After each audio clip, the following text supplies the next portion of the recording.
আজ সকালে একটা মেয়ে আমাকে মেসেজ করে বলল, দিদি আমার গল্পটা বলবে, কিন্তু আমার নামটা বলবে না।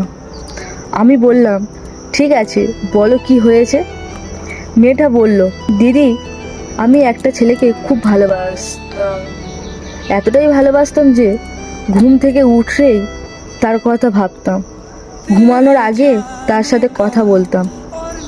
সে যখন বলতো আমি আছি, তখন মনে হতো পৃথিবীর সব সুখ আমার কাছে আছে।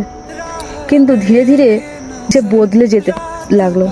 এ যে ছেলে দিনে 10 বার খোঁজ নিত, সে দিনে 10 দিনও না। আমি ভাবতাম হয়তো সে ব্যস্ত, নিজেকে বুঝিয়েছি, অপেক্ষা করেছি, কেঁদেছি, তবুও তাকে ছেড়ে যায়নি। একদিন হঠাৎ জানতে পারলাম সে অন্য একটা মেয়েকে সাথে কথা বলছে।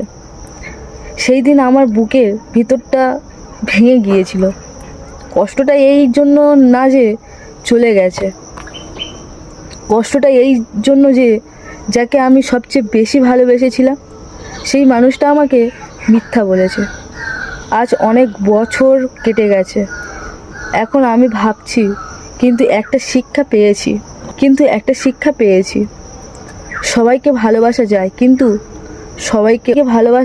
কিন্তু সবাইকে অন্ধের মতো বিশ্বাস করা যায় না। আপনারা বলুন, বিশ্বাস ভাঙার কষ্ট বেশি নাকি ভালোবাসার মানুষকে হারানোর কষ্ট বেশি?